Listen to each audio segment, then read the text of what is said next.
अस्सलामु अलैकुम वरहमतुल्लाहि वबरकातुहू। दोस्तों, सहायक उर्दू अनुवादक के ऐसे उम्मीदवार जिनका सिलेक्शन फाइनल मेरिट लिस्ट में नहीं हुआ है, उनके मन में बहुत सारे क्वेश्चन अराइज हो रहे होंगे कि आखिर मेरा सिलेक्शन क्यों नहीं हुआ। तो आप सबको पता है कि करीब 2300 उम्मीदवारों का डॉक्यूमेंट वेरिफिकेशन हुआ था, यानी कि काउंसलिंग हुआ था, और हम सबको पता है कि 1080 कैंडिडेट का ही सिलेक्शन होना था। ये मैंने वीडियो में बहुत बार कह चुका हूँ और आपने अभी भी देखा है कि 1079 उम्मीदवारों का ही फाइनल सिलेक्शन हुआ है। तो ऑब्वियसली बात है कि 1080 उम्मीदवारों का सिलेक्शन होना है और बाकी जितने भी उम्मीदवार हैं वो इस सिलेक्शन से बाहर हो जाएंगे। तो ठीक वैसा ही हुआ, 1080 लोगों का सिलेक्शन हुआ फाइनल मेरिट लिस्ट में और बाकी लोगों का नहीं हुआ। ये बात तो पहले से ही पता था, लेकिन अभी बात ये आ रही है ख़ास करके उन उम्मीदवारों के मन में जिनका कैटेगरी मिस्टेक था, उनका सिलेक्शन ही नहीं हुआ है। तो मैं आपको एक चीज़ बता देना चाहता हूँ कि जिनका कैटेगरी मिस्टेक था उन बच्चों का भी सिलेक्शन हुआ है, लेकिन आयोग ने जो अपने नोटिफिकेशन में कहा था कि जिन भी बच्चों का अगर कोई कैटेगरी का दावा करते हैं और अगर वो कैटेगरी सर्टिफिकेट प्रोवाइड नहीं कर पाते हैं काउंसलिंग में, तो उनका जो सिलेक्शन है वो आपका जनरल कैटेगरी से होगा। तो ठीक उसी तरह से कैटेगरी मिस्टेक वाले कैंडिडेट का जो सिलेक्शन है वो आपका जनरल कैटेगरी से हुआ है। तो जिन उम्मीदवारों का कैटेगरी मिस्टेक था उनको जो काउंसलिंग में बुलाया गया था उसके कैटेगरी के अनुसार बुलाया गया था, यानी कि जब तक आपका डॉक्यूमेंट वेरिफिकेशन नहीं हुआ था तब तक आयोग आपको उस कैटेगरी का कैंडिडेट मान रहा था। तो जैसे ही आपका डॉक्यूमेंट वेरिफिकेशन हुआ और आपका जो डॉक्यूमेंट है वो आपने जो दावा किया है उस हिसाब से नहीं पाया गया, तो आयोग ने क्या किया कि आपको जनरल कैटेगरी में डाल दिया गया। जो जनरल कैटेगरी का कट ऑफ बना फाइनल मेरिट लिस्ट के लिए, अगर आपका नंबर जनरल कैटेगरी के कट ऑफ से अगर ऊपर रहा होगा तो आपका सिलेक्शन हो गया होगा, और अगर आपका जनरल कैटेगरी का जो कट ऑफ है उससे नीचे रहा होगा तो आपका सिलेक्शन नहीं हुआ है। लेकिन अब कैटेगरी मिस्टेक वाले कैंडिडेट के मन में बहुत सारे क्वेश्चन आ रहे हैं कि जब न्यू एनसीएल को एक्सेप्ट किया गया तो हमारा कैटेगरी मिस्टेक्स को क्यों एक्सेप्ट नहीं किया गया। तो मैं आप लोगों को बता देना चाहता हूं कि जो न्यू एनसीएल एक्सेप्ट किया गया था तो इससे पहले भी एक और वैकेंसी आया था 2014 इंटर लेवल वाला, उसमें भी ऐसा ही केस आया था। 5-6 साल बाद काउंसलिंग हुआ था तो सरकार ने न्यू एनसीएल के लिए राज़ी हो गया था। तो उसी के तर्ज पर हम लोगों का भी न्यू एनसीएल एक्सेप्ट हुआ है। लेकिन आपका जो कैटेगरी मिस्टेक वाली बात है तो इसमें आप क्लियरली देख सकते हैं, पॉइंट नंबर 4 में आप देख सकते हैं, ये आपका नोटिफिकेशन है। जब आपका वैकेंसी आया था उस टाइम का ये नोटिफिकेशन है, और इस नोटिफिकेशन में आप क्लियरली देख सकते हैं कि जिस भी चीज़ का आप दावा करेंगे फॉर्म फिल करते टाइम वही आपका माना जाएगा और उसके बाद किसी भी तरह का परिवर्तन उसमें नहीं किया जाएगा। अब प्रॉब्लम ये आ रही है कि हम लोग का जो कैटेगरी सर्टिफिकेट बनता है, ओबीसी एनसीएल सर्टिफिकेट बनता है, खास करके अत्यंत पिछड़ा वर्ग का, तो उसमें सर्टिफिकेट में आपका ईबीसी लिखा रहता है, आपका एमबीसी नहीं लिखा रहता है। तो इस चीज़ के आधार पर अगर आप कोर्ट जाना चाहते हैं या फिर कहीं और जाना चाहते हैं तो उससे पहले आपको बहुत अच्छे से नोटिफिकेशन को पढ़ लेने की ज़रूरत है। जैसे कि आप यहाँ पे देख सकते हैं पॉइंट नंबर 3 में आरक्षित कोटि SC ST MBC और BC, यहाँ पे 4 कैटेगरी दिया हुआ है। तो SC ST तो सब पता है कि कौन होते हैं। अब यहाँ पे बात आती है कि MBC और BC कौन होते हैं। तो आप यहाँ पे देख सकते हैं पॉइंट नंबर 2 में पिछड़ा वर्ग तथा अत्यंत पिछड़ा वर्ग, पिछड़ा वर्ग तथा अत्यंत पिछड़ा वर्ग। तो BC क्या होता है आपका बैकवर्ड क्लास और MBC मोस्ट बैकवर्ड क्लास। तो MBC ही आपका अत्यंत पिछड़ा वर्ग है, और आयोग ने इसका नाम EBC ना रख के, EBC का मतलब क्या होता है एक्सट्रीम बैकवर्ड क्लास और मोस्ट बैकवर्ड क्लास, दोनों तो सेम ही है। तो अगर आप इसके आधार पर जाते हैं तो भी आपको कोई फ़ायदा नहीं होगा कोर्ट जाने से, क्योंकि नोटिफिकेशन में आयोग ने क्लियरली लिख रखा है कि अत्यंत पिछड़ा वर्ग का ही मतलब है आपका MBC। अगर ये MBC कहीं पे लिखा हुआ नहीं रहता नोटिफिकेशन में तब आपका कोई काम बन सकता था, लेकिन आयोग ने MBC आपका दर्शा दिया है आपके नोटिफिकेशन में, तो आप यहाँ जाकर आपका कोई भी बात नहीं सुनी जाएगी, क्योंकि नोटिफिकेशन आपने सही से पढ़ा ही नहीं। अगर आपको अगर आपको समझ में नहीं आ रहा था तो आपको पहले पता करना था कि एमबीसी क्या होता है, जबकि यहाँ अत्यंत पिछड़ा वर्ग लिखा हुआ है।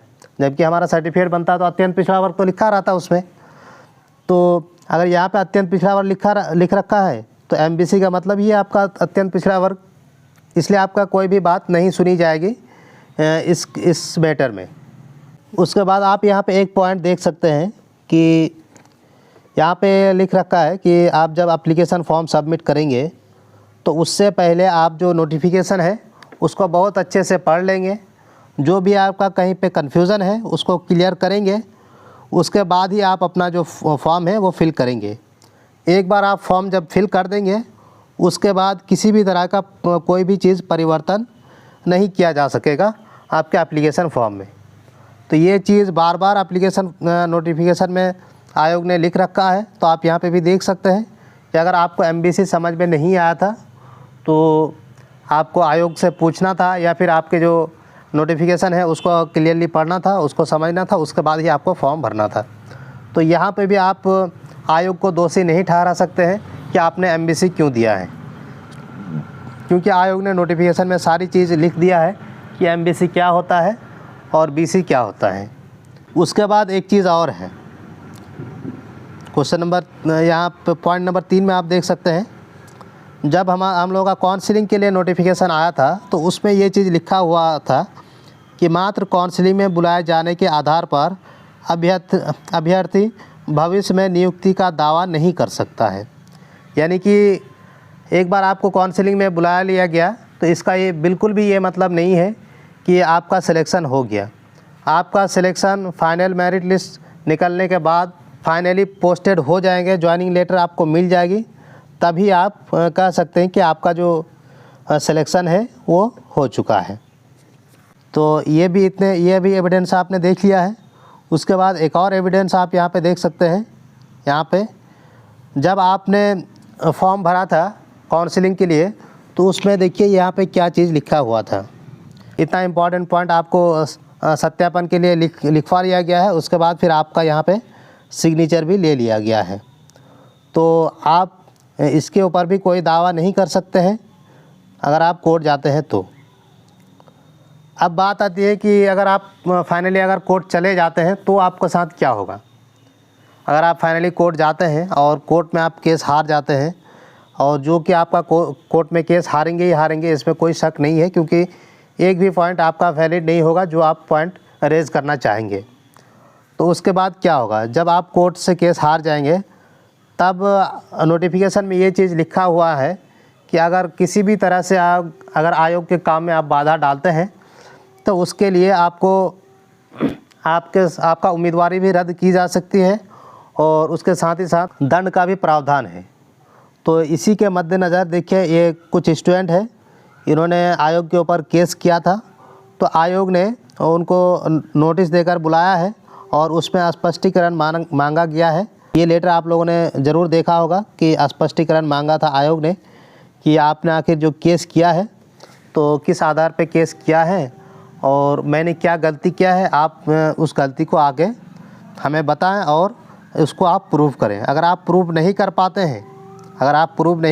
हैं तो इसके लिए आप दंड के भागीदारी होंगे। अगर आप प्रूव नहीं कर पाते हैं तो जो भी प्रावधान है आयोग का, कि अगर आप आयोग के ऊपर कोई एलिगेशन लगाते हैं और एलिगेशन का आप प्रूफ नहीं दे पाते हैं तो उसके लिए आपको दंड भी लेना पड़ेगा, और जो दंड का प्रावधान है वो आयोग आपको दे सकता है। तो इसीलिए आप लोग अगर कोर्ट भी जाना चाहते हैं, जहाँ भी जाना चाहते हैं, तो ये चीज़ आप लोग क्लियर ज़रूर कर लें कि आप जो भी कदम उठाने जा रहे हैं सोच समझ कर उठा रहे हैं या फिर नहीं उठा रहे। पूरे आप जो नोटिफिकेशन है उसको एक तरफ से पढ़िए, उसके बाद ही आप कोई फ़ैसला लें, क्योंकि आप सबको पता है कि जब इंसान परेशान होता है तब सबसे ज़्यादा उसको लोग बहकाने में सफल होते हैं, क्योंकि तब उनको लोग जो भी बोलते हैं वो मानने के लिए तैयार हो जाते हैं।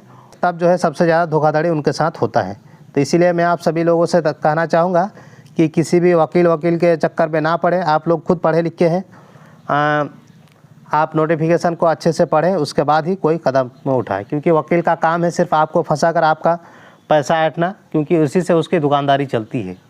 तो इसीलिए आप लोग नोटिफिकेशन को पहले पढ़ें, और अगर आप केस करने जा रहे हैं तो उसके बाद का क्या, केस करने के बाद आपके साथ क्या हो सकता है, और आपको अगर गलत आप प्रूव होते हैं तो आपके लिए दंड का भी प्रावधान है।